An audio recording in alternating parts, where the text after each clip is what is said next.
Bienvenue à tous, merci de votre participation. Pour écouter notre session en français, veuillez cliquer en bas de votre écran sur l'onglet Interprétation et sélectionner le drapeau français. Merci. On behalf of ICLEI Africa, the African Center for Cities, Our Future Cities, Surge Africa, and the Red Cross Crescent Climate Center, we are delighted to welcome you to the Rise Africa 2024 Action Festival. Rise Africa is a platform that brings together thinkers, doers, and enablers to inspire action for sustainable cities. This is our 4th edition of our Rise Africa Action Festival, which brings together insights, practices, and visions from across the continent under this year's theme of Solutions Only, Failures Also. This year's theme provokes us to change the way we view our cities and approach their development, particularly to promote a solutions orientation to our worldview. The festival invites you to embrace different ways of knowing, to seek ways to bridge science, policy, business, and arts in creative ways. It invites you to forge new partnerships, experiment with new concepts and ideas, and drive change in your homes and communities. This year's festival, we are running a social media storm to share how urbanization is happening in Africa, that cities can be centers of possibility, and how we can inspire action for sustainable African cities.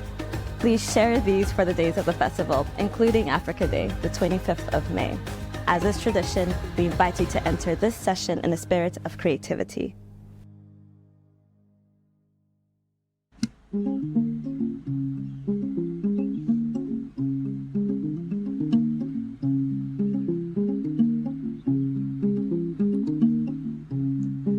Niaje. My name is Ngatia. This is Timothy Erinaitwe. We are from Nairobi, Kenya.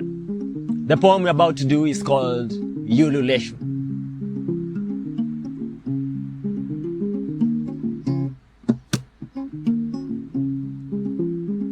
A toast to everyone refueling our reservoirs of joy, choosing to see continuity where endings were declared.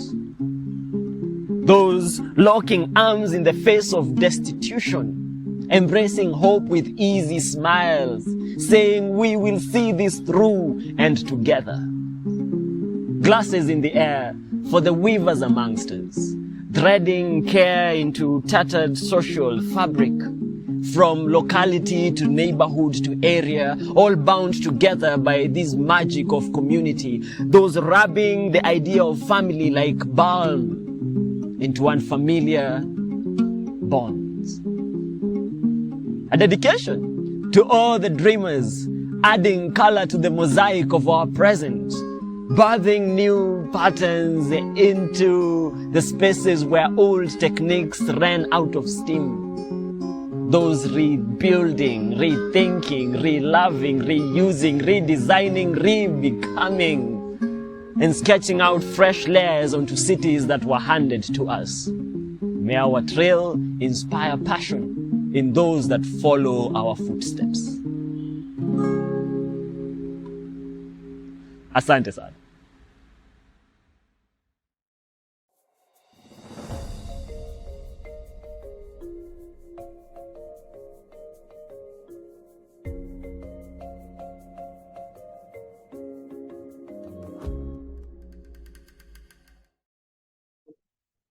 Hi, everyone. Can you hear me? Thank you for joining this Intersecting Advocacy with Climate Governance. This session is hosted as part of Rise Africa 2024 Festival.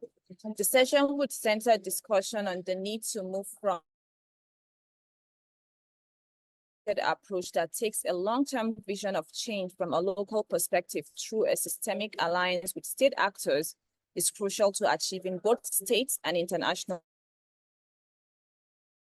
Examine gaps and opportunities that exist when CSOs and state governments engage on a common cause, and numerous ways climate commitment gaps can. So let's get right into it.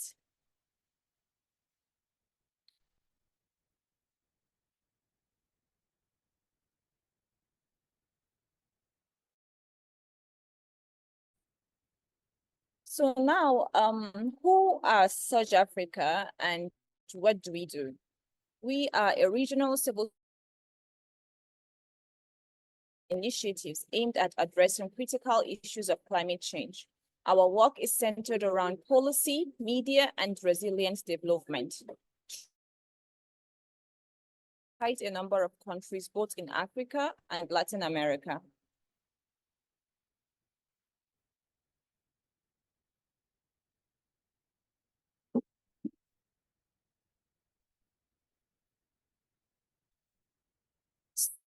We welcome you once again and would like to know you better.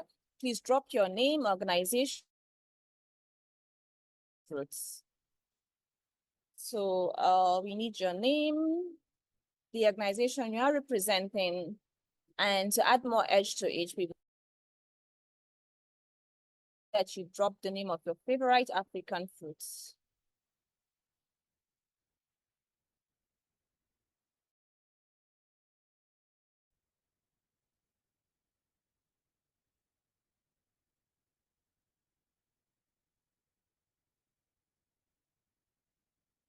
Not sure I'm seeing lots of reactions.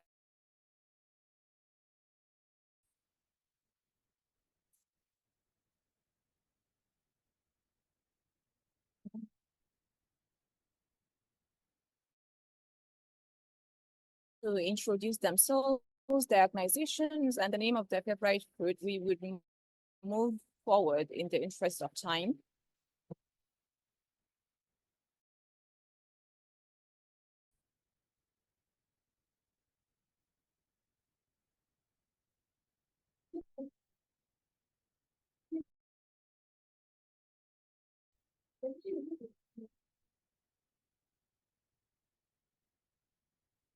Can we have the next slide?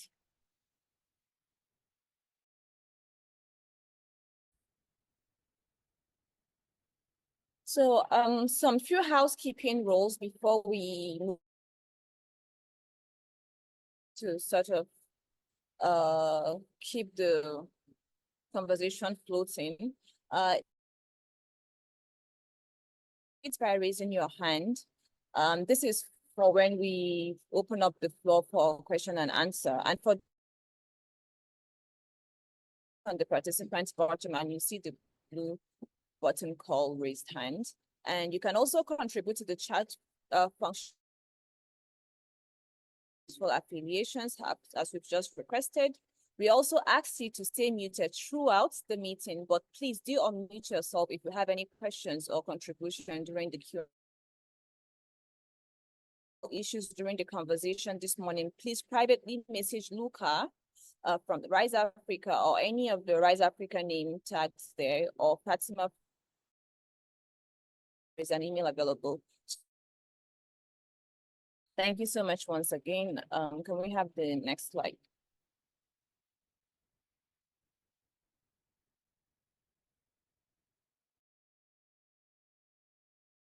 Of this year's theme, which is success only, failures also, but we took the success only very literally.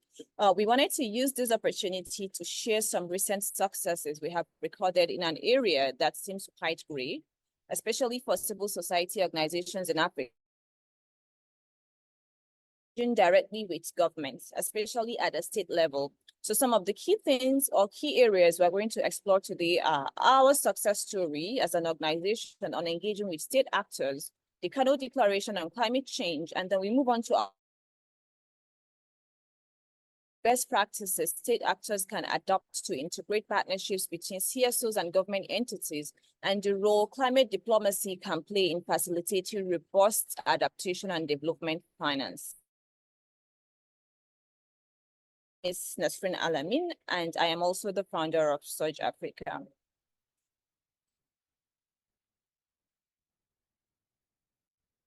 So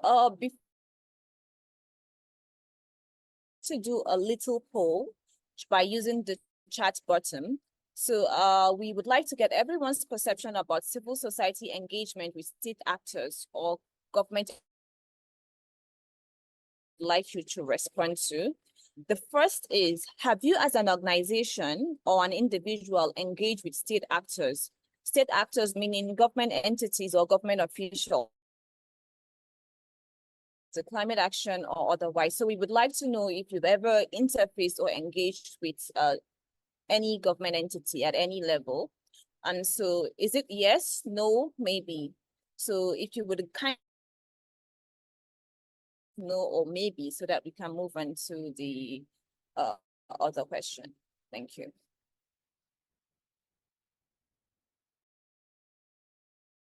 This is certainly the right space for people to be in. I was,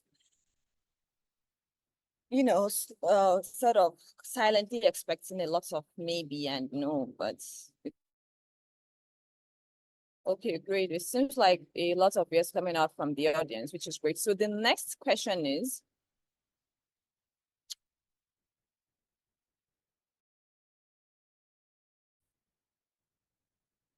do you think any reasonable outcome can come out of direct engagement with state and governance issues? So whether or not you've engaged with the government before, do you get engagement with state actors at any level on critical social or governance issues? Yes, no, maybe in the chat.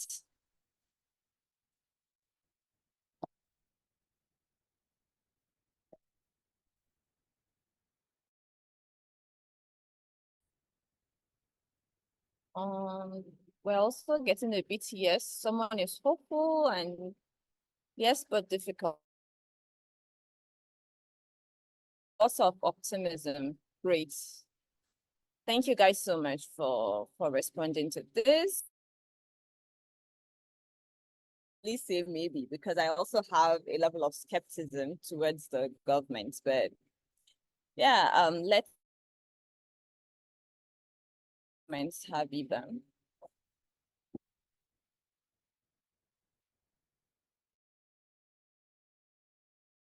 Yeah, so with this response, I want insight into one of the reasons why we're having this conversation that seeks to target the government's commitment to climate change we saw this as an integral step because most campaigns and acts on any issue are usually channeled at the federal front. So we wanted to take a different approach to this. So that gap is through strategic dialogue. And in order for us, so for us to do that, we developed this summit, this strategic dialogue that seeks to bring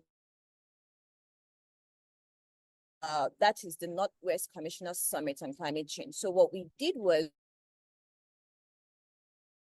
the environment from the Northwest region and also chair communities from also the 7th Northwest region of Nigeria. So we also have the legislatives tasked with leading in the House. And some of the key things we wanted to achieve were advance political and diplomatic commitment to climate change. We really just wanted to bring state actors, critical state, to get some political commitment towards climate change. And some of the key things we sort of set up an exchange. So it wasn't just for us as a civil society. I'm so sorry about that. I can see that my voice is cutting my internet to see if that would work. Just give me a second.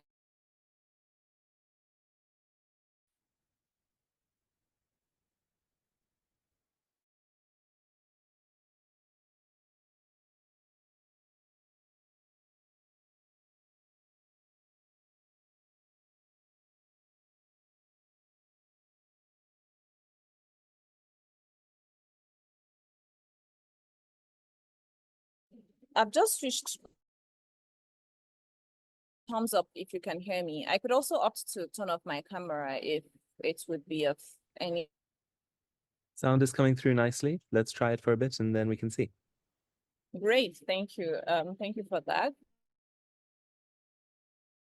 Just really reiterate my point. So again, one of the key things we wanted out of the summit, which was developed through that camp to climate change, we wanted to see some critical issues being addressed, and we knew that bringing stakeholders to the table could hold. And we thought bringing allies at a regional level could be even more impactful. And this is because there are regional dynamics that intersect. So most of the interests are. The first crucial thing we looked at was thinking to or trying to facilitate a regional dialogue and strategy exchange. So if this is a whole Northwestern region, perhaps what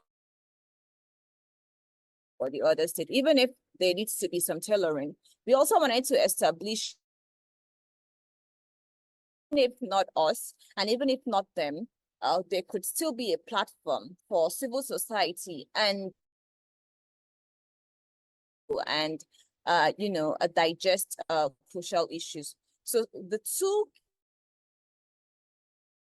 achieve as a civil society organization was to see if there were possibilities to change, and for those states to also be able to develop a state climate fund. Able to successfully host this event, and as you can see, that picture is from of the key outcome that came out of the summit was a Kano Declaration on climate change, and we thought that. Hi, Naz. Sorry, your voice is disappearing again. Sorry to interrupt. I think, yes, maybe your video should come off. Okay. Thank you. All right, guys, can you hear me now, or do I need to switch my network again? Keep going. Oh, great. So one of the key outcomes that came out of that summit was this document called the Kano Declaration. We thought a declaration was integral was because there were lots of long-term goals.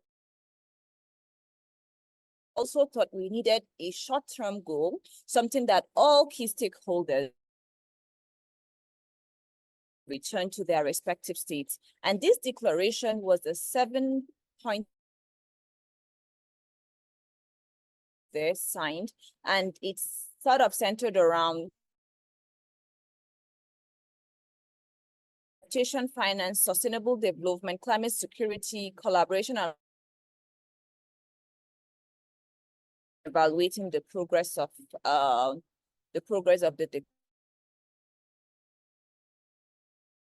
give a little bit of highlights on what the declaration was about. Signed in February 2024, there were 4 state representatives. 7 states, the 7 states in the northwestern region of Nigeria. We also had in the room 8 international development partners, but also sort of committed to diplomatically and also financially initiatives to come out of the declaration. So why and what makes this declaration very unique? So first, it's first of its kind at the regional level. So we've never had something like this at states. The declaration itself also represents the interest of about 49 million citizens. Has a population of 49 million citizens. And okay, this is missing, but it also has an economic capacity. The northwestern region of the country. And, you know, what does this mean in terms of the declaration? It means that there is climate crisis as a development issue.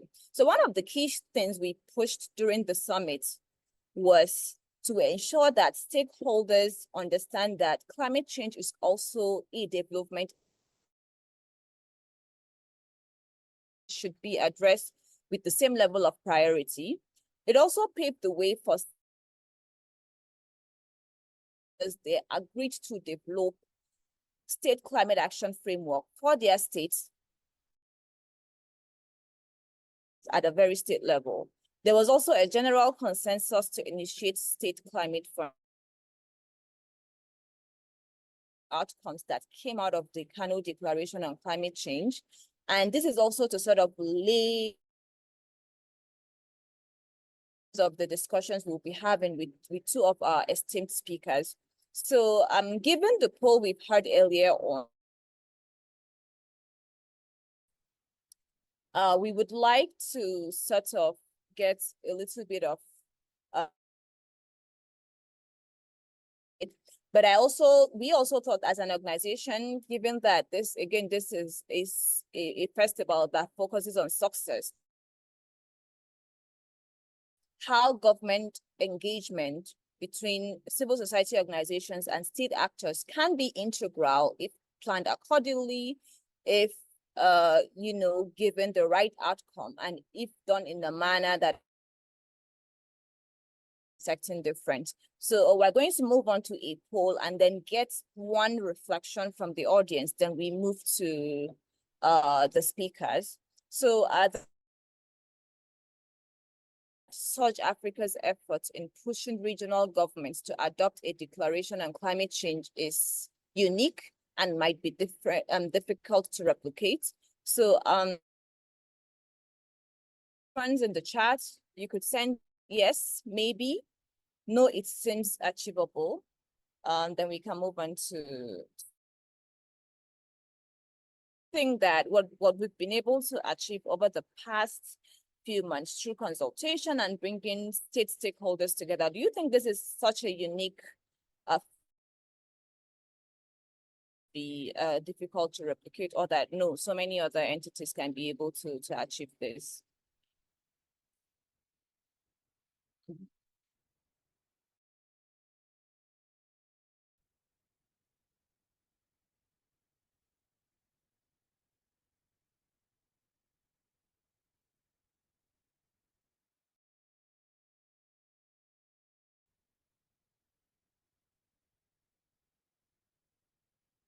Okay, great. And thank you so much, guys. Thank you for that, input. So the next,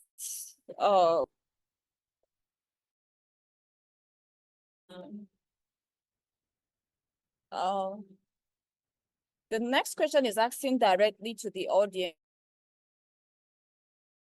Put forth demands that speak to the needs of the people. So whether or organization be able to just pick something similar and dialogue with state actors.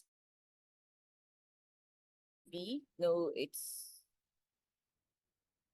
I think there is.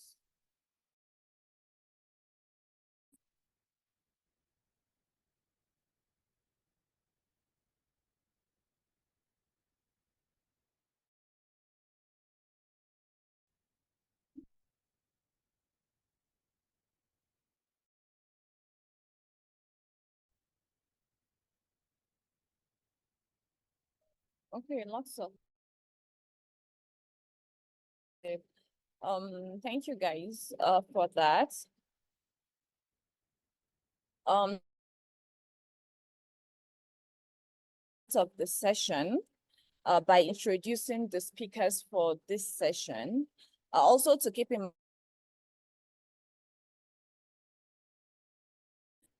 trying to set a little bit of background and foundation for us today. We have two very prolific speakers. Environment, also one of the signatory of the So Honorable Buba is the Commissioner of Environment.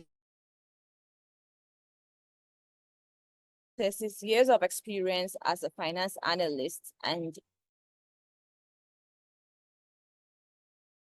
someone very known in the space, also my big sister.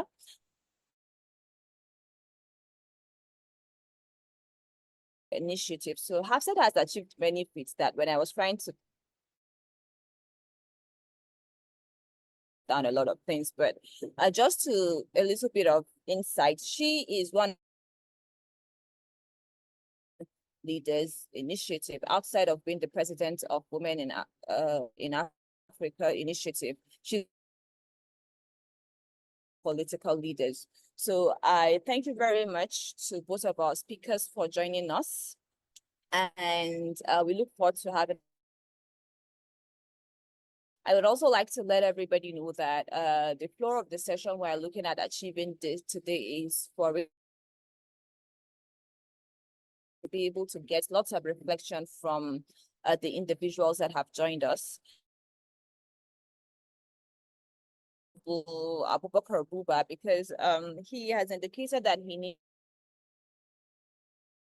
because today is Friday and he needs to get to the max. So I wanted to sort of, based on give about our engagement with state actors, and given that he was one of the critical to sort of bring him on so that he can speak a bit about his office engagement with civil society so far. And also if he could touch base on best practices state actors can adopt organizations and government entity. Honorable Abubakar, do you want to take over the stage? All right, thank you so much, Nasrin, and thank you so much, everyone. Let me start by saying good afternoon. I don't know if I'm audible enough. Just like the introduction made by Nasrin, yes, my name is Abubakar Buba, the Commissioner Environment and Natural Resources of Kaduna State, and I'm one of the signatories to the Kano Declaration that was organized by South Africa. Yeah, it was a wonderful experience then because the civil society and the government side came together, brainstorm, and come up with positions that would be to the benefit of humanity, more especially on areas of climate change. One interesting thing here is I will share with the audience is what we have in Kaduna State and most part of Northwest State in Nigeria. We know climate issue is a dreaded monster that is bedeviling humanity today, and it's something that we have to face head on in order to ensure that we save even generation yet unborn. The activities of man is what created these challenges of climate change, and definitely the best we can do is to rally around it and ensure that we find the way best out to mitigate this issue. And this will be the best that we can do to humanity. And like I said, even generation yet unborn.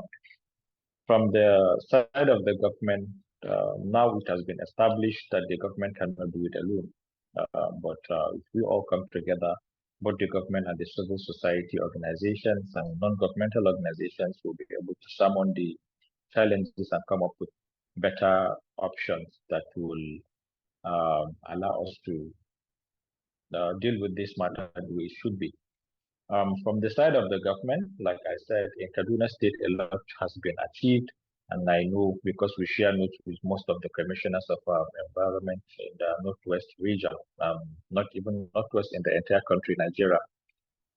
Everybody is on deck and on table to ensure that we come up with solutions, not just solutions, but implementable solutions that will be backed up by law and with the political will and zeal so that these things can be achieved for the benefit of each and every one of us.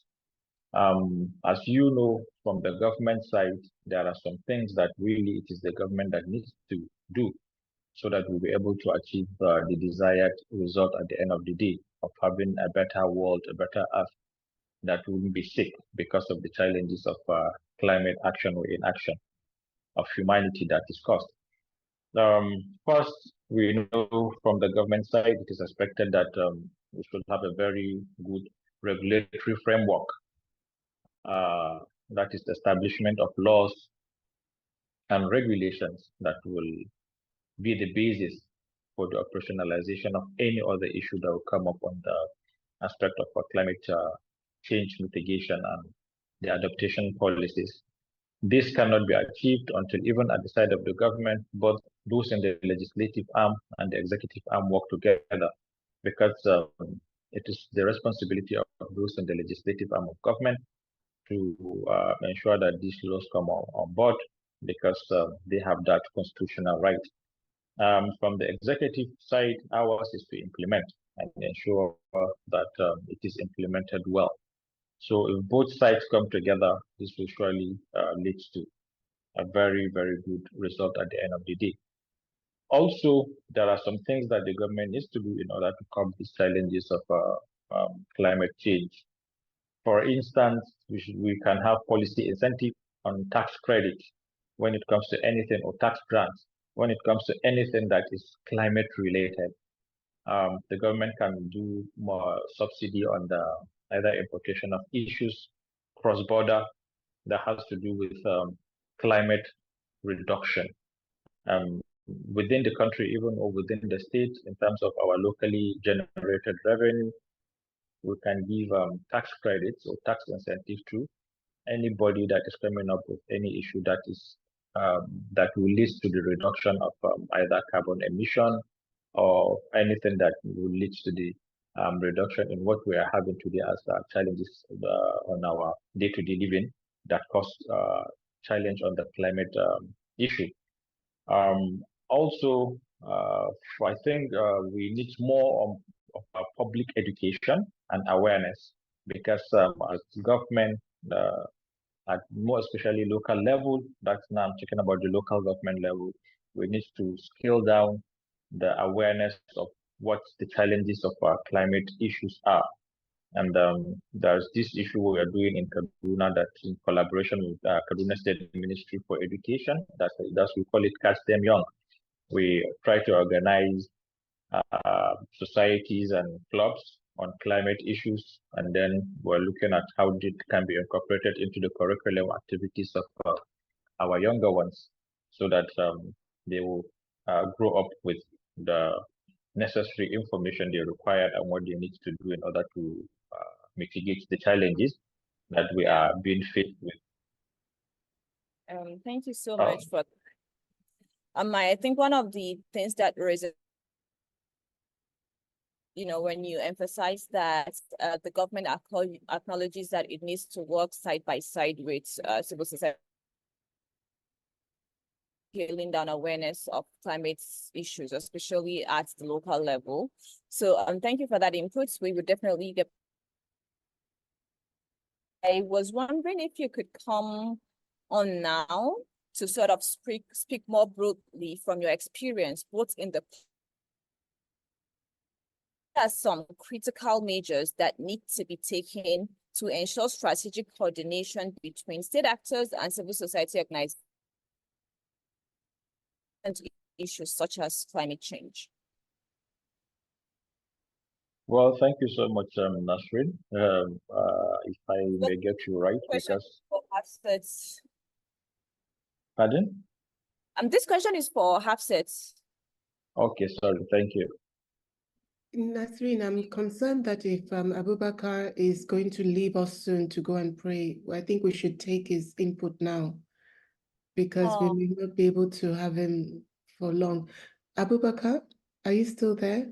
But maybe yes. Even taking the opportunity to run like that's No, I'm still around. I'm still with you. Please stay with us until at least couple what you want to share, and then when you no problem. Let's go. We can move on. How long do we have with you? I have the next 30 minutes. Yeah. Okay. So you were asking Nasreen, that how do I see the interaction? Between because of your obvious space, if you could let us know some of the critical measures you think that should be taken, or strategic coordination between state actors and civil society.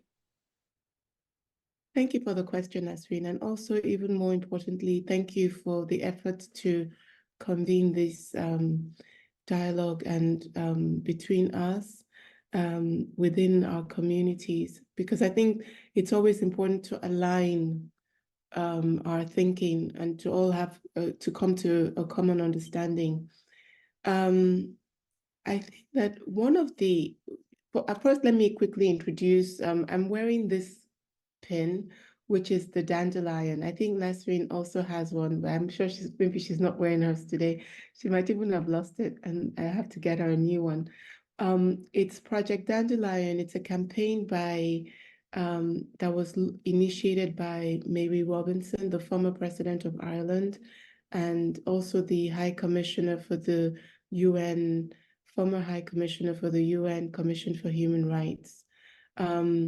She initiated this project as a response to the climate crisis. She goes to all the COP events, and she's also the chair of the elders, having succeeded Madiba, Nelson Mandela, and Reverend Desmond Tutu. And their big focus is on climate because they realize that it trumps all other crises in the world. Even the SDGs, I think that the UN has accepted that it would be impossible to meet the Sustainable Development Goals in the context of a climate crisis. So we have to solve the climate crisis. And she's asking women leaders to lead the effort to solve this. And I and two American women, Rhonda Carnegie and Mama Pat Mitchell, have been tasked with organizing this global campaign that we've invited Nasreen to join. And I'm hoping that all of you listening on the program today will also be joining us. What are we saying? One of the stories Mama Mary likes to tell is about how in the COP in Paris, that was, I think, in 2015, there was a common consensus that we arrived at, which was that we needed to stay within 1.5 degrees of temperature increase globally. She said within the COP event, there was a lot of pressure being mounted that by the people from the Marshall Islands and all those island countries, because the sea level rising is actually directly threatening the future of their countries. As the sea level rises, their countries are being inundated with water, and after a while, there's not going to be a country at all.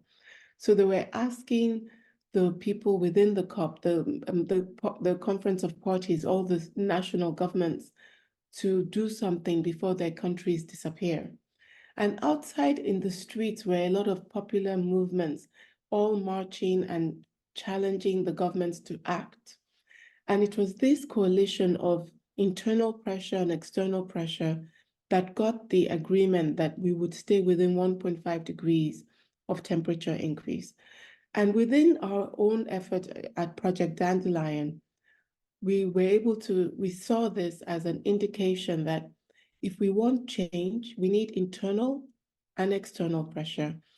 When I look at Abubakar Buba, who is a commissioner, and I think of his role that he's played in Kano and in the Northwestern and also in the national governmental system, I think of him as an internal energy source because he can be putting pressure from within. He has all the information about the climate and what needs to be done.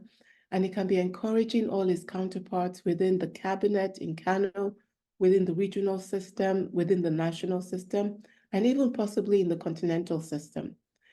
But we also need the civil society organizations who can mobilize people on the streets in Kano State, in the region, in the nation, to put pressure for us to do certain things.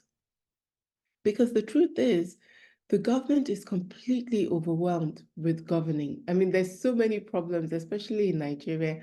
We have security challenges. We have to look for how to get young people employed. We have to look for how to get financing so that young people can go to university, or even before they even go to university. The commitments the government has already made is to primary school and high school.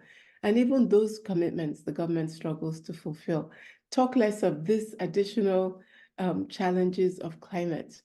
So to get the issues of climate action to be put higher on the agenda, there has to be some kind of momentum, some kind of pressure that is put on the government. It has to be on radio, it has to be on television. They have to see people on the doing demonstrations and marching and saying we need this or that action. So one of the things that I think that we would love to see, I would love to see personally, is Nasreen, first, thank you for sending me the overview of Nigeria's agreements in the last COP, COP28. If we have those agreements, if the Nigerian government, perhaps the Minister for Environment at the national level, can tell us of the pledges, I saw that I think $5 billion has been pledged for a climate fund for Nigeria at COP. How much of that money has even come in? Because many times when we have global pledges for Nigeria, but not just for Nigeria, for most African countries, the actual implementation of these pledges is not the same as the announcement of the pledge. Sometimes the implementation can take years to come about. And without the implementation of the pledge, it's very hard for the government to act because they need the resources to act. So we need to know if a particular fund has made a commitment that they would give $5 billion to Nigeria to help us with adaptation strategies and policies, have we received the money? And if we have received the money, how is it being allocated? If we have not received the money, which entities made the pledge?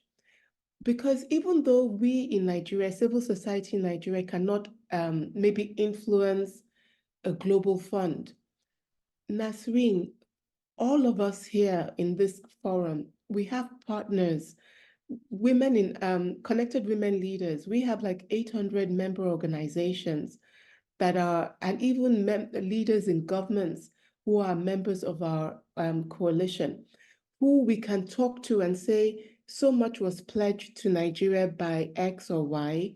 Nigeria has not received the money.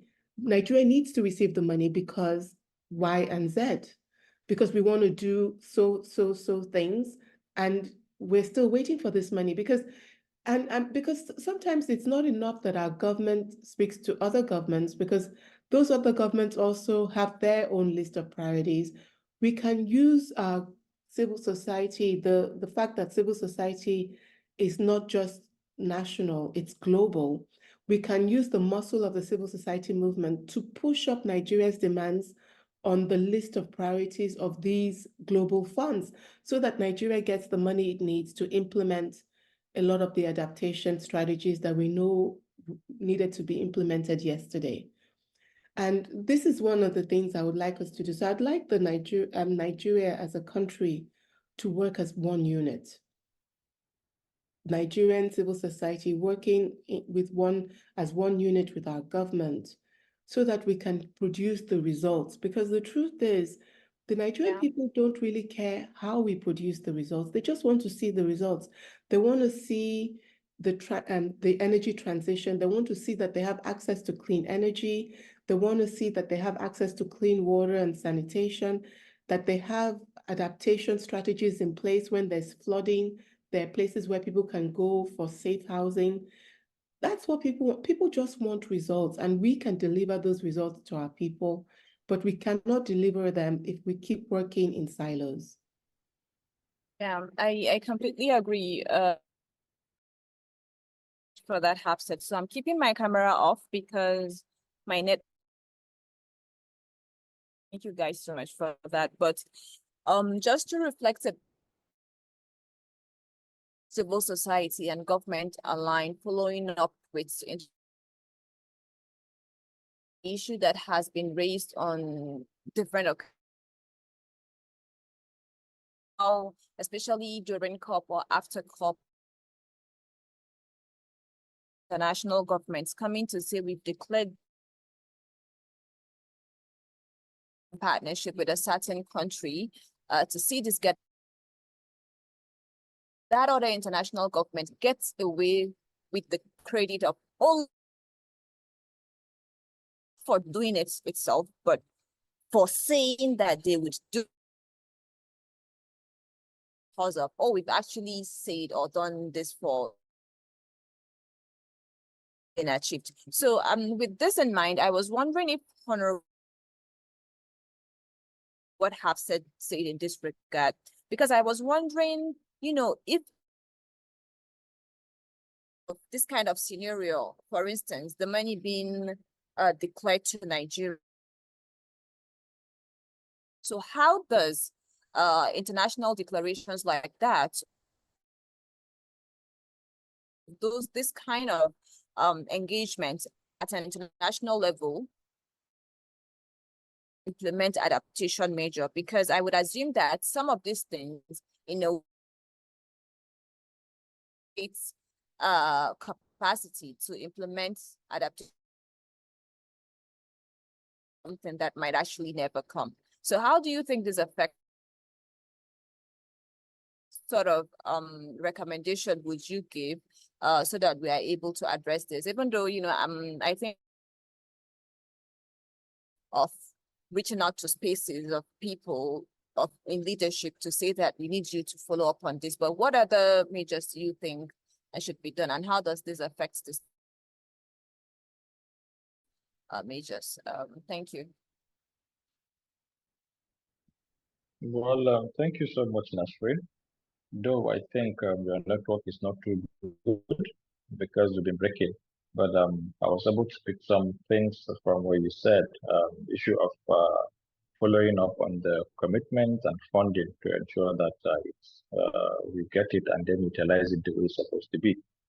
I feel it's the responsibility of both parties, both from the government side and from the civil society organizations, because whatsoever the government is doing, the government needs to be equally checkmated. Because if we are not doing something right, internally we may not be able to see or really understand what we are not doing that is right. But from the side of the civil society organizations, they are there outside watching what the government is doing in the implementation process. And anywhere that they feel what we are doing is not right, the engagement can equally come. And furthermore, the civil society organizations are supposed to be like, do I say, an umpire to us that are in the government, because it is expected at the end of the day, whatsoever we are doing, there should be the engagement, fully engagement of the citizens. And the way the government should engage the citizens is mostly faster and easier to the civil society organizations. By the time the commitments of the funding are made, it's in both sides, both national and international. The international commitments is what we expect to come into the country so that we can utilize it to ensure that we come up resilient measures to mitigate climate issues. Internally, the government may have equally maybe made some promises that it's supposed to do. So in order to get all these things linked up together and come up with a better position, I think the civil society need to hold the government responsible for whatsoever commitment that is made and whatsoever funding we are having, either internally or externally, to ensure that there's proper implementation of what we promise the people, not just that the money will come and it will be diverted to do something different from what is meant to actually achieve. Equally, in the implementation, is very, very key and important. We decentralize it and make it to be all inclusive by involving the citizens that will benefit from such interventions if they are coming. Because the ownership of whatsoever the government is going to do in the implementation process is the key thing. Because at the end of the day, whatsoever you do, we need sustainability, because it's that sustainability that will make it to really work and stand. the test of time, and for us not to be taking one step forward and two step backward. Because if there's no that proper synergy between the states, the state actors, the civil society, and at the end of the day, the citizens that at the end beneficiaries of whatsoever policy or principle that is coming up, then we will not be able to achieve what is required of us. From the side of the government, yes, that is where the whole thing needs to be done. And for we as government at the subnational level, we see the civil society as partners in progress because we're working hand in hand with them to ensure that yes, we achieve all what is required. And I'm pretty much sure Nasrin can testify to this. That is the reason why during the Kano Declaration Summit organized by South Africa, she has seen the commitments from all the 7 states from Northwest because all the 7 commissioners were there, and the Chairman House State Assembly House Committee on Climate were equally present during the declaration. It is one of we've achieved a lot during that, and the commitments were done by both parties, and that is the reason why I think if you look at what is happening today, it leads to so many things because that declaration has now triggered a lot of activities that are happening within the region. If you notice of recent, the Northwest governors were in America for a security summit that has to do with the security challenges. We know it's part of what we discussed during the South Africa Kano Declaration because the issue of insecurity that is related to climate issues has to be tackled collectively. It is the responsibility of the government to ensure that the government of Kaduna State link up with the government of Niger, link up with the governor of Kano, with the state government of Sokoto, Zamfara, and all the other states. Because the issue of the insecurity, more especially that has to do with the insurgency, these people, the bad guys that are operating normally are using the forest area and the bushes. And this forest area and bushes cut across all the states within the region. So I'm pretty much sure by the time we continue to work together, the synergy will give us a better result. And at the end of the day, there will be check and balances in the system, which will give us the desired required result that we are all looking for. And the most important critical issue is the engagement of the citizens. Because whatsoever we are bringing in, if the citizens did not have a buy-in of it as the end users, then at the end of the day, we may end up just not achieving the required percentage that we want. But with the proper synergy and engagement of the citizens for them to own up to whatsoever that is done, I think we'll be able to achieve the desired good and result that we are all looking for. Thank you so much.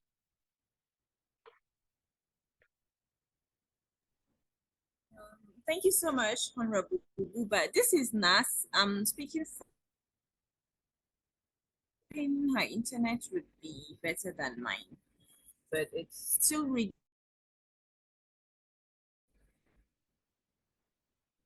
Can I get a thumbs up if you can hear me? It's like your own was, Nas. It's like yours is pretty much the same as yours was. So sorry. I'm beginning to think. But we hear enough of what you say. We just miss maybe 1 in 3 things you say.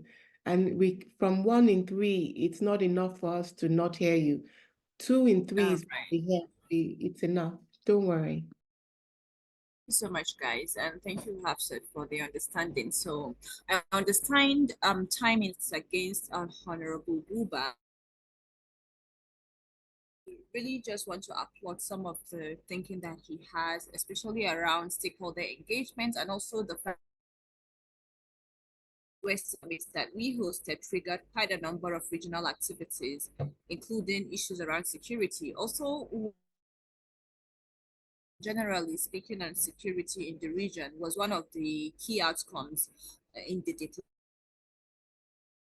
Reassuring to hear that. So I wonder, since he's leaving now, if he has any issues when it comes to climate change and governance, and some of the next steps we should look forward to, especially from his office, and also any opportunities for civil society organizations to engage with before he steps away. for his prayers. Thank you. So thank you so much, Nas. I appreciate. First, I will appreciate you as the organizer of this chat. At the same time, I will appreciate all the participants and then appreciate my uh, Hafsat Abiola for her intriguing position and statement that she has made. However, we shall be able to stay further to learn from your wealth of experience because what you are able to give us as the introduction was very, very useful and to me because I picked a lot of things that will be very, very important to my office and to the government of Kaduna State as well. All what I want is to please plead with the civil society organizations, just like what South Africa is doing. Other civil society organizations should really come up and then step up the activities, not just seeing or standing behind and saying the government is not doing this, the government is not doing that. Engage the government, ask the government, find out what the government is doing, and then let us be advocates of one another. At the end of the day, with the proper synergy, I'm pretty much sure we'll be able to summon all the challenges and then come up with better results. We're expecting to see more and more of this. Nasrin, please and please do more. And then your colleagues from other bodies should equally emulate this good position that you took so that all of us will be talking together on the same page. Then we'll be able to compare notes with one another. I'm pretty much sure by the time we start going from this stage, the next stage should be, okay, how do we come with a peer review of what is happening in various states? From there, we start doing the peer review of what's happening in the other regions of outside the north.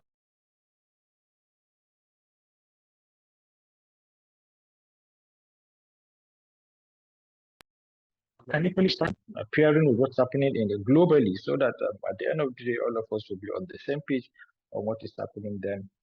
I'm pretty much sure with this, the result will be something that will be great for humanity. Thank you so much for giving me the opportunity to speak. I'm sorry I have to leave before time, but I appreciate you all and I wish us all the best. Hope to see you next anytime, anywhere. My doors are open. You can either send me an email or WhatsApp message and what have you not. I'm ready to participate and give my own experience and learn more from the global community on aspect of climate issues. Thank you so much once again and good afternoon. Thank you so much, Honorable Gubas. What an insightful. So I wanted to sort of reflect a bit and then throw this question at you, Hafsat. You know, we've governors traveling to the US, presumably looking at how to facilitate regional level security in the country. So touches a bit on climate diplomacy. So I was just wondering, what role can climate diplomacy play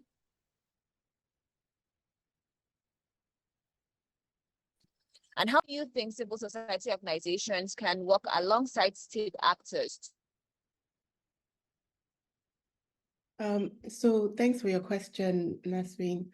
And let's just all of us offer Honorable Buba our best wishes that Allah will answer his prayers.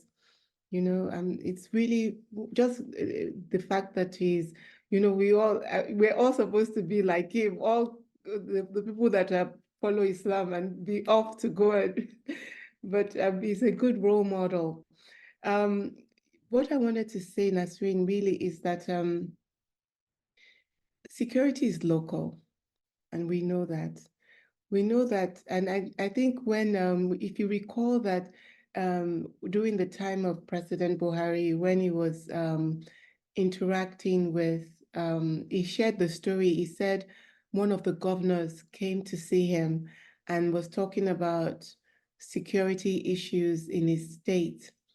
And he asked the governor that, what about your security vote and whether the money was getting to the local communities?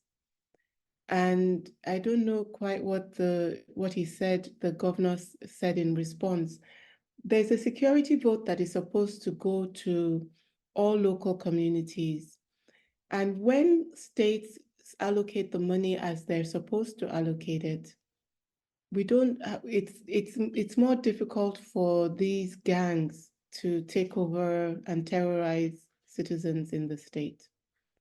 The money has to be spent locally so that the local communities can set up a kind of security architecture and monitor what is happening in their state. They should know when people that are not indigenous come in. They should know how many are coming in. They should know how they're moving. They should know when forested areas have been occupied and by whom. And so they should always be a way for us to track. Our country is so big, and we need to occupy our country, and the security vote gives us the mechanism by which we do that, because it puts money in local communities and then allows local people to keep track and feed information that they are seeing through a system that goes all the way to the governor of that state, but goes through the local government, goes through the indigenous chieftaincy system. There shouldn't be any way for us to be infiltrated by on gangs of kidnappers or whatever if we have these systems in place. And we need to, so before we rush to America to talk about security, maybe we should first make sure we're doing what we need to be doing locally. And then if we want to then rush to America, if we've been doing all what we're supposed to do locally, then we would see what gaps exist.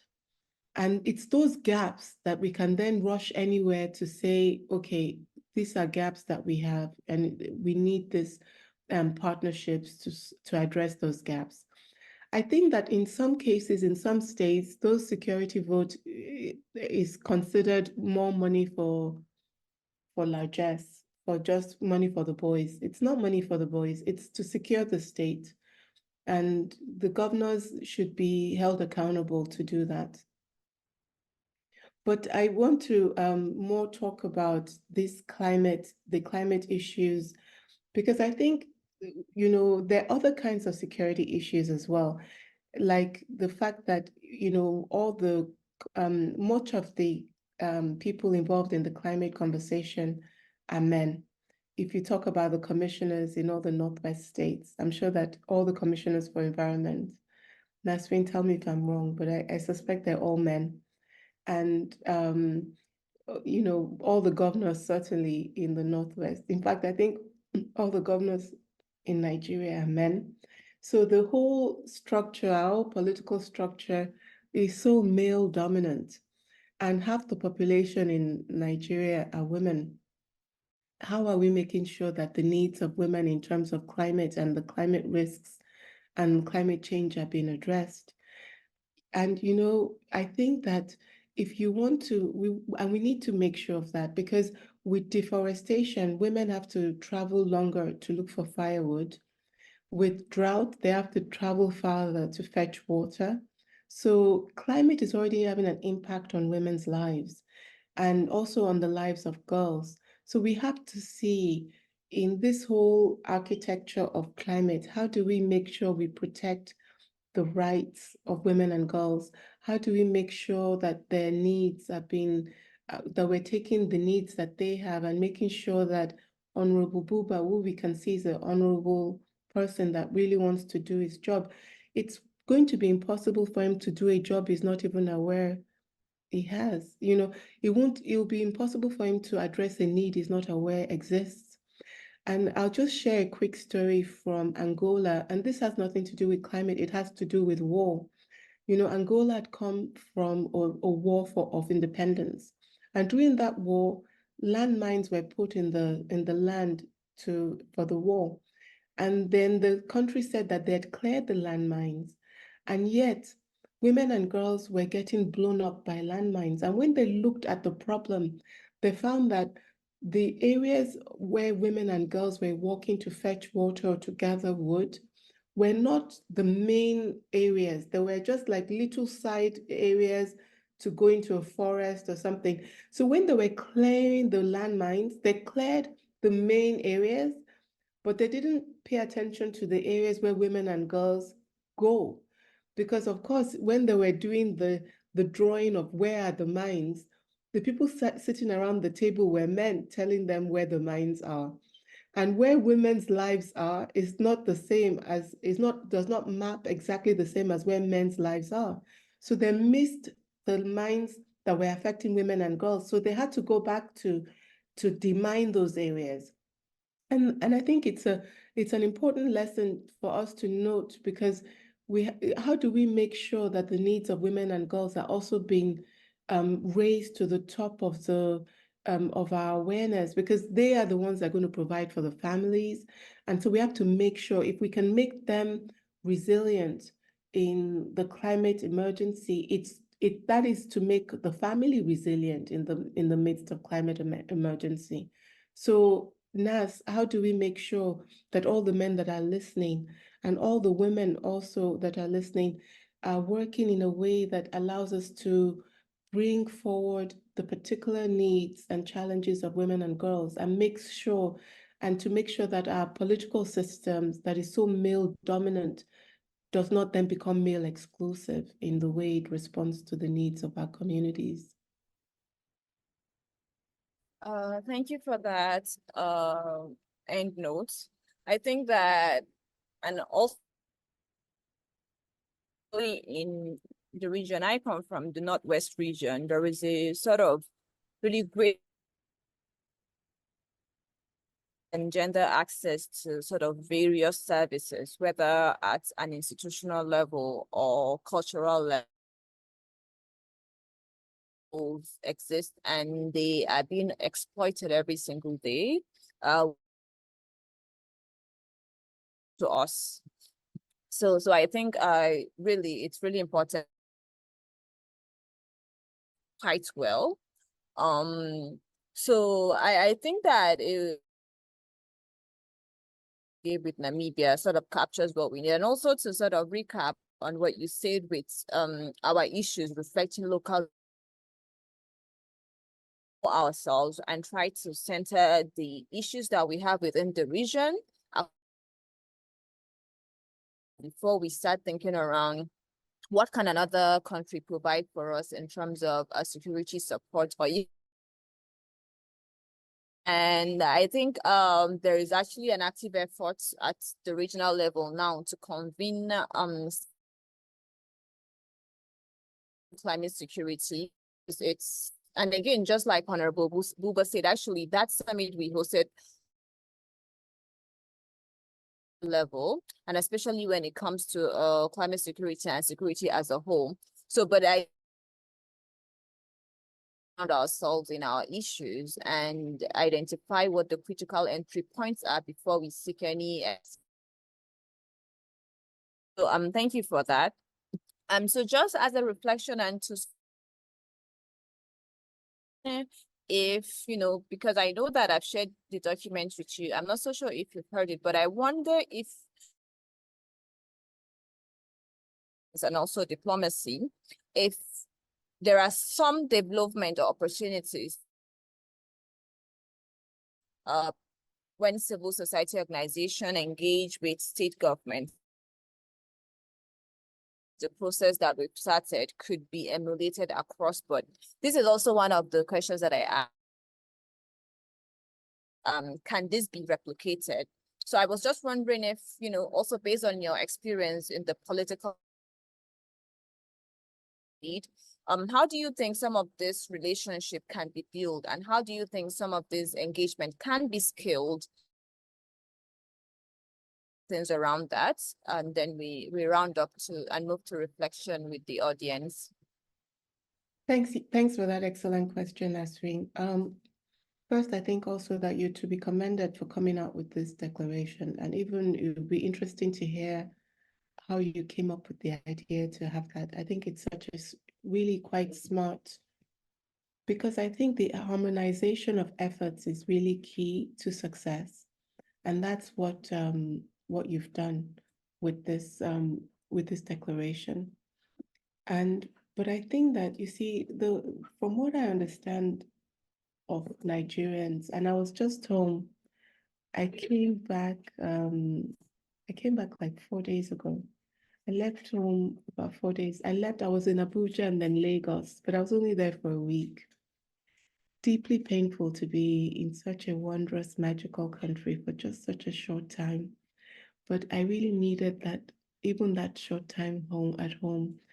And of course, our people are there, so special and incredible. And I got to just overload on our wonderful food. In Abuja, I was able to eat amala twice in 6 days. I thank God for his kindness. Then in Lagos, I had eba. So, I'm sorry to be sharing all this. I know you guys don't care. You're in Lagos, you're in Nigeria, you don't care about all this. But all of us that are abroad, we can have dreams about Nigerian food, and it's not the same when you eat it here. So, but what I saw when I was there is just that people are really eager for progress. Everywhere I turned, people were just eager to see signs of progress. So, Nas, the declaration is excellent. What I would like us to focus on is, what are we going to do with this declaration that would allow us to demonstrate its impact? How do we use it to really begin to have an impact on the lives of people? I would focus on that first before I replicate the declaration, because even to the people to whom we would like to replicate it, they would want to see what next because of the declaration. Then that would motivate them to work on to replicate. And personally, from the perspective of Project Dandelion, this global campaign on climate, I love the declaration, and I would love for us to partner to work on it, on getting it replicated in Nigeria, beyond Nigeria, across Africa. I would also like to see how we can use the declaration as a tool for changing culture in northwestern Nigeria. How do we use it to begin to engage on the issue of energy transition, on the different issues that we want to work on, and then and so that we show its value, and then start getting other places to replicate it.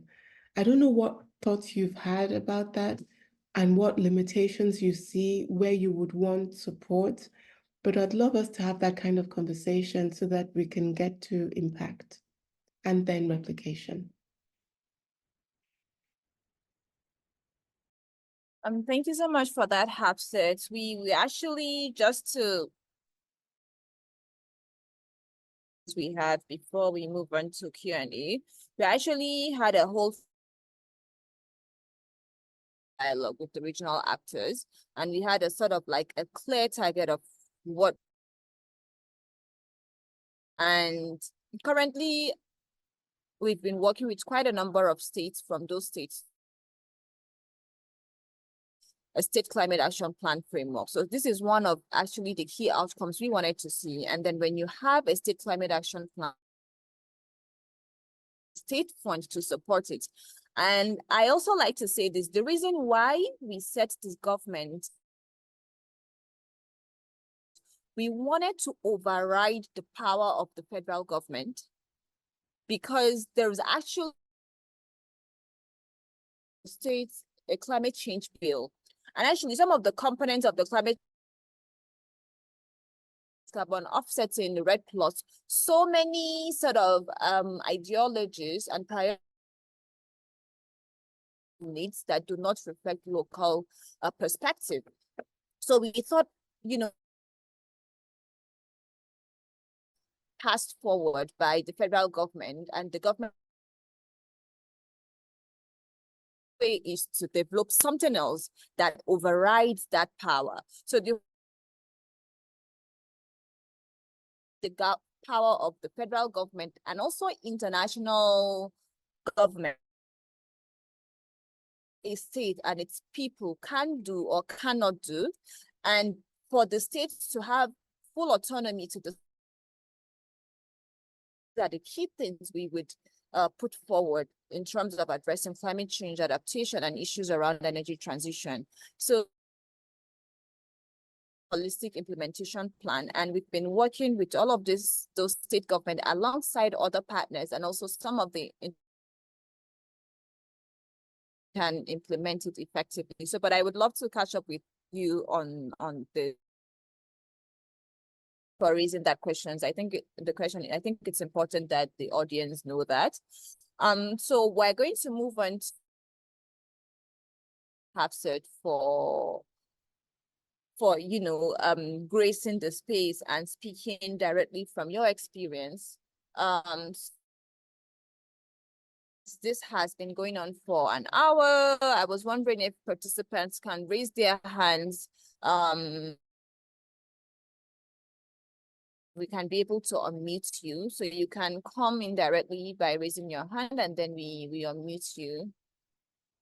Thank you so much. Function for questions. Thank you.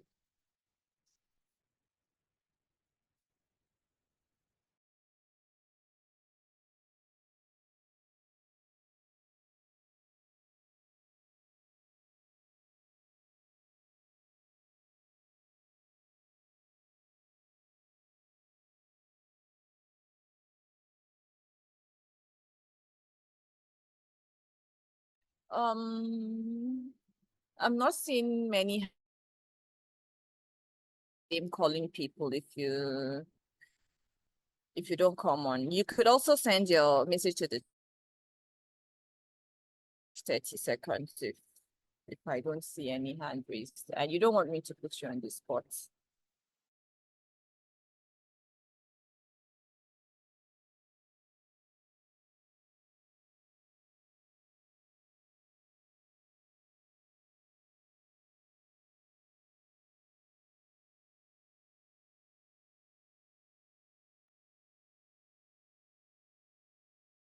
Hi, Dorcas. Do you want to come on and give us your reflection? I can also and Faiza Bakar. Hafsat spoke about gender rights and gender equality. So first, Asma Mohammed, I know you joined us since, so do you want to come on and that you've been active? So I wonder if you have any reflection.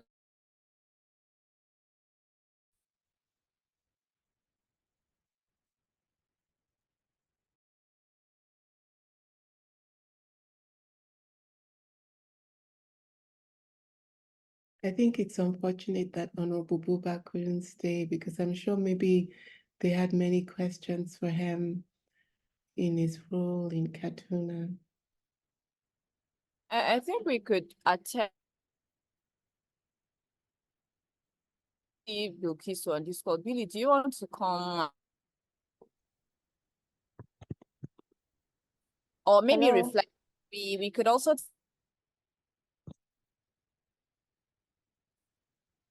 Hello?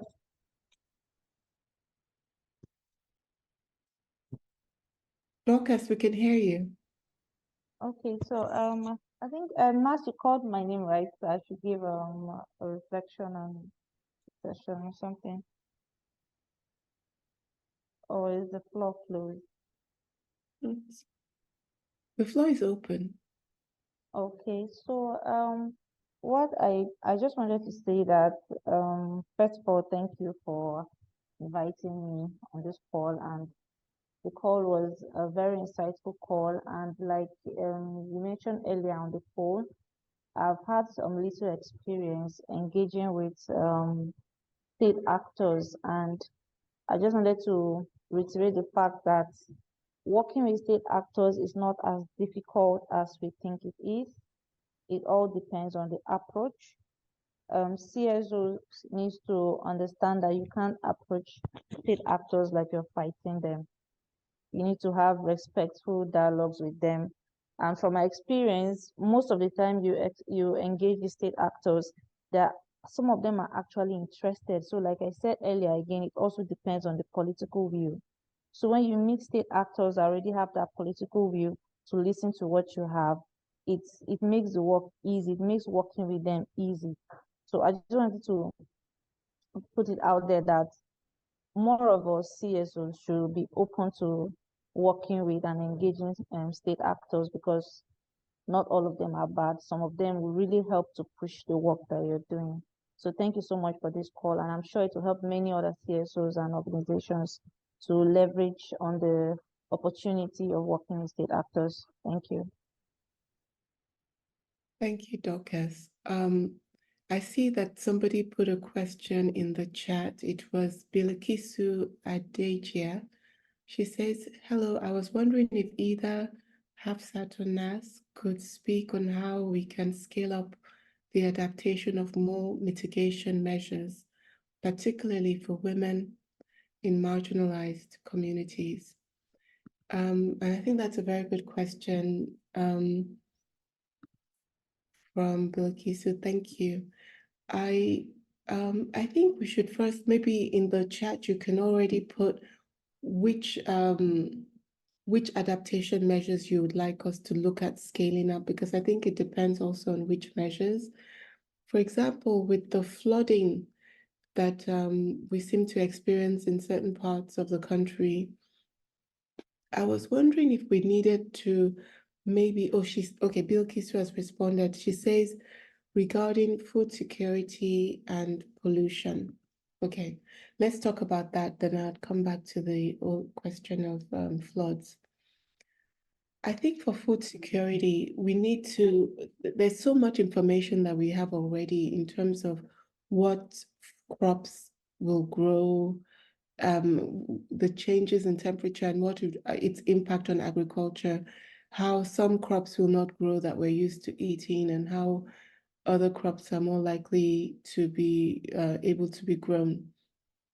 And I think here we should maybe work closely with organizations like the UN Food and Agriculture Organization, UNFAO, and also the Ministry of Agriculture, and see perhaps what we could do at the level of civil society is to identify, we could do a mapping of the Northwest region as part of NASA's project, this declaration, to see what communities are in the red zone, what communities are yellow, what communities are green. Green is that they don't really have a big problem. Orange or yellow is that maybe like we should keep an eye, and red is that maybe they are in danger, in the danger zone.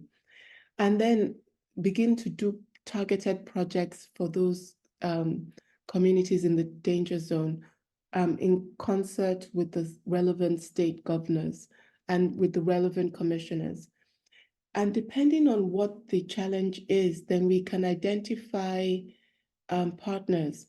So Nasrin, if you were to work on this project with Bilikisu, for example, and you identify these red zone communities, what is the nature of their agricultural food security challenge?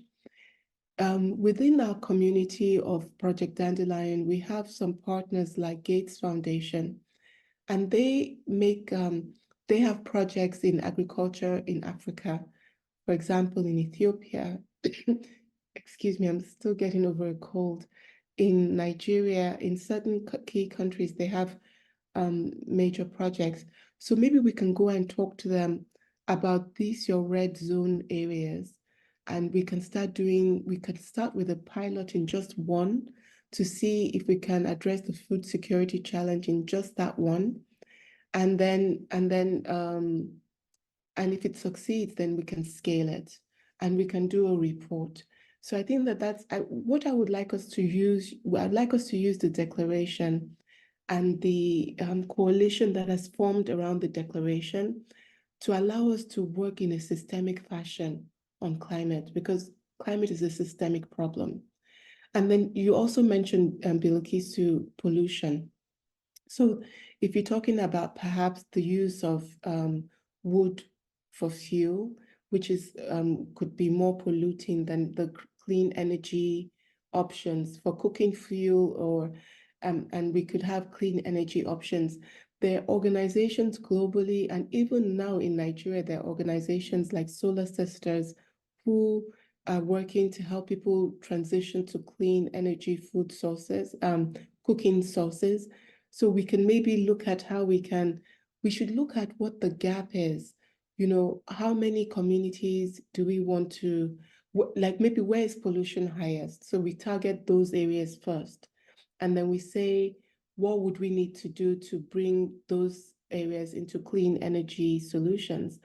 And if the local solutions are not enough, like Solar Sisters may not have capacity, maybe we need to work with Solar Sisters and other partners to scale up what they're doing in those areas, and so that we can actually meet the needs of the communities. So I have my sense of it all is that, Nasreen, you know, the work has only just begun for you. But the good news is that with this structure, we can actually do the work in a very systemic way. I see Benjamin Emeka Orogo has raised his hand. Benjamin, do you want to speak? Can we maybe unmute Benjamin's mic? Maybe I can do that. Can I unmute Benjamin? Okay, yeah, can you hear me now? Yes, we can. All right, thank you very much. I want to first of all appreciate all the speakers. It has been insightful, and I am really grateful that I am part of this webinar today. But I have a question to ask. But before then, let me give us a narrative. Now, there are several causes of, there are several effects that we get when climate change events occur. Which one of them is the case of natural disaster like flooding, drought, and all of that has to do with natural disaster, which most times can push some people from their comfort zone to the internally displaced persons. And when these things happen, it doesn't really pick a particular gender to work with. In other words, climate change affects everyone. So my question now is, what level of awareness should we engage the government or whoever that is a stakeholder in the climate sector, so that this effect does not come? Or when they come, there is already a proactive measures in place, because we found out that 2022 we saw the rate of flooding in the country, but what have we really done in terms of proactive measures to putting proactive measures in place, so that when peradventure these disasters come again, our people will not be pushed to IDP camps? But it's when people are pushed to IDP camps that most times our women are vulnerable, whereby we begin to find cases of harassment and unwanted pregnancies. So what are the steps that are already in place so that nobody even goes to the place that will make him or her vulnerable in terms of stakeholders' engagement and awareness?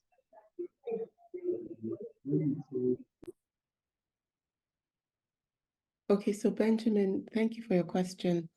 I think that yes, when climate impacts occur, it actually it seems like it should be general, but the studies that have been done suggest that actually women and girls are more impacted than others. If you take, for example, in Pakistan, where there was flooding, you remember that in Pakistan, I think it was last year, about 70 to 85% of the country came under flooding. And then you find that even the women and girls don't know how to swim, because in that part of the world, they were not taught. And so there were more drowning of women and girls. And then because some of them were pregnant, as you were saying later, that sometimes they're differentiated impact. So because of pregnancy, people now, and inevitably, at least for now, it's women and girls that get pregnant. They're having to give birth to babies in the midst of a flood where there's no sanitary environment for them to have their babies. And so there are some differentiated impacts that we always have to take into that we always have to be aware of. As you were saying, even security issues during the case of flooding, not just flooding, any kind of climate disaster where people are displaced. And so in the context of displacement, the girls and women, maybe they have to go and fetch water. And there's some men that maybe take advantage of the insecurity of that time to maybe attack those women and girls, maybe to rape them, and to abuse them in some way. So there's so much work that we need to do. And I think the first thing is even just to be a little bit flexible about what we think women and girls can and cannot do. Because in the midst of climate emergency, or in the midst of flooding, we shouldn't be in a situation where we've been like, oh, women and girls should not be swimming, because that could actually be a death sentence in a flood. So we need to make more room that allows these women to learn the skills that they need to survive. And then we also need to figure out how to provide quickly organize a security system that allows them to be able to go and fetch water or wood or do the things that they normally do for their families, but not to be preyed upon by gangs that spring up opportunistically because there's chaos. So I think that each state and should have a system in place that they work with local communities to organize for providing security and for providing solutions for both men and women, for boys and girls. And then to the Bilkis asked a very important question now before you step in. In the chat, Bilkisu came back to say that what about local solutions that local communities have already identified? And I wanted to talk about that too, because sometimes we as CSOs come with solutions that are maybe from outside. Indigenous people already have solutions for how they manage drought. And these solutions have been tested and they're local to our communities. We should be able to take those solutions and bubble them up through our own systems to national level and global level. We don't always need to be taking solutions from outside because innovation is also occurring internally. So we should also be a voice for our own local solutions, because sometimes our own local solutions would probably work better in our local context. So we should be listening for what is working in our communities, and whatever we see that is working, we should try to amplify it so that it can be heard. And this is something where women in Connected Women Leaders can help, because we have a public relations firm that is global. It calls itself a public relations firm for the planet, for the earth. And they, for example, we did a campaign in December after COP28, and we got like over 1 billion views. So we can really reach a huge audience. So if we find local solutions and we can bubble it up through Surge Africa, and if you can get it to us at Project Dandelion, we can do a feature on that local solution that can be shared on global media, and so that it can get the recognition and maybe it can get more resources that we always need. Benjamin, I don't know if I answered your question. Then I saw that there was another question actually. Yeah, there was coming from Fatima, and what she asked was that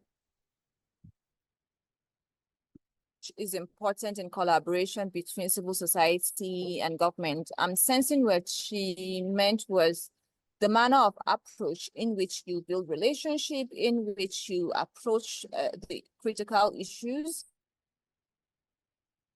is important when engaging with, when CSOs engage with government. We're also tight on time, so we need sorry. Okay, also Eniola asked the question about 1.5 degrees. It was finally put into the agreement Évidemment, Eniola posé. held in France in 2015 that we would stay within 1.5 degrees. But the actions necessary for us to stay within 1.5 degrees were not enunciated. And since that COP in 2015, there's been an ongoing struggle to get the countries of the world and the biggest companies in the world, who are sometimes the biggest polluters, to agree to the actions that will keep us within 1.5 degrees. At this point, we are not on track to stay within 1.5 degrees on a planetary level, which is why we created Project Dandelion to help us mobilize 2 billion people to put consistent pressure on governments and major companies so that we can have the action that we need to stay within 1.5 degrees. So that's an ongoing challenge. And in terms of, I saw Fatima's question, and I think it's an important one, that if the government's going to start to harass heads of CSOs, but I think this sometimes happens, and it's not just in Nigeria.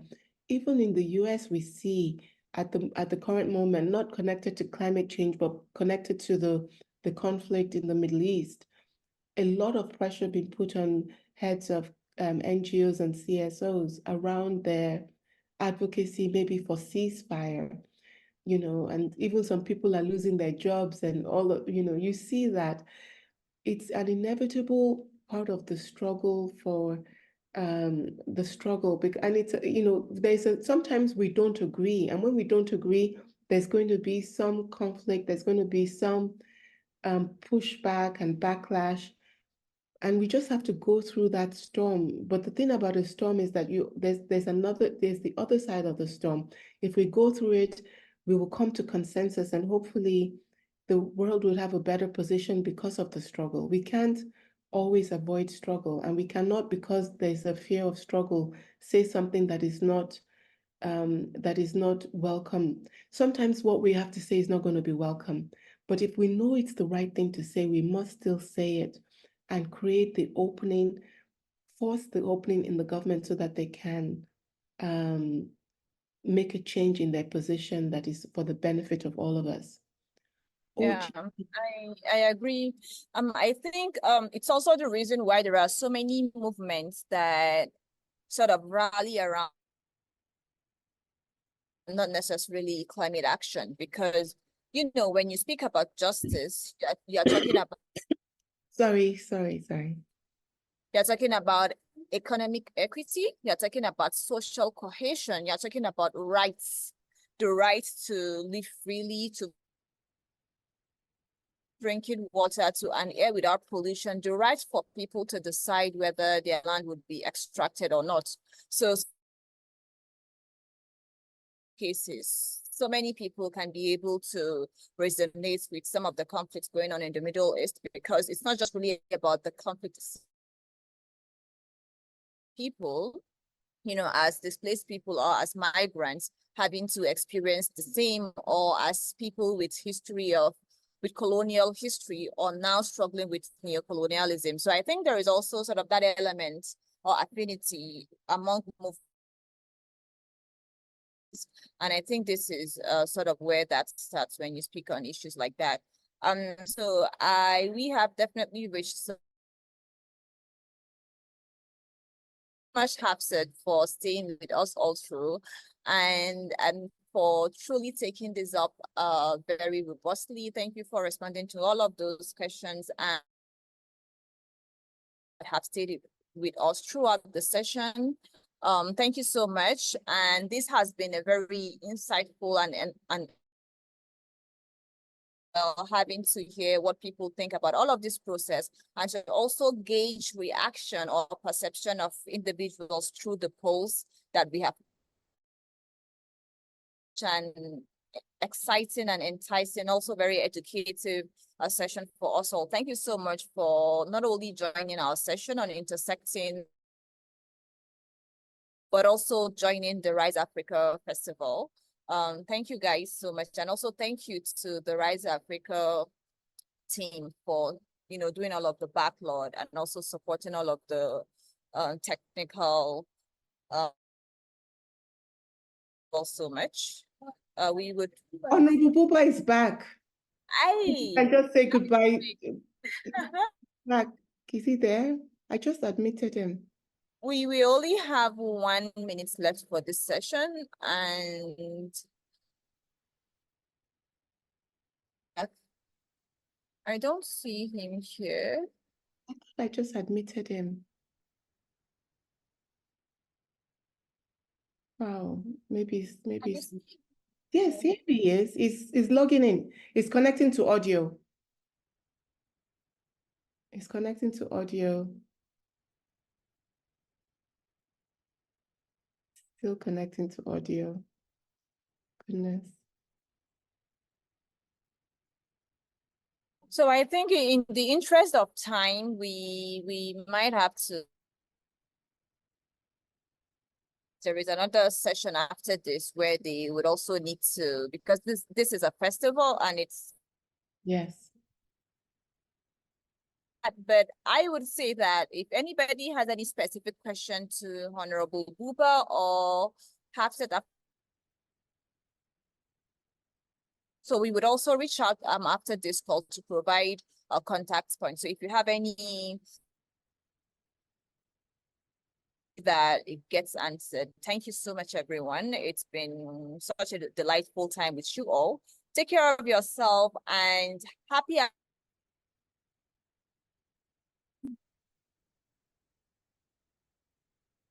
Happy everyone. day, everyone.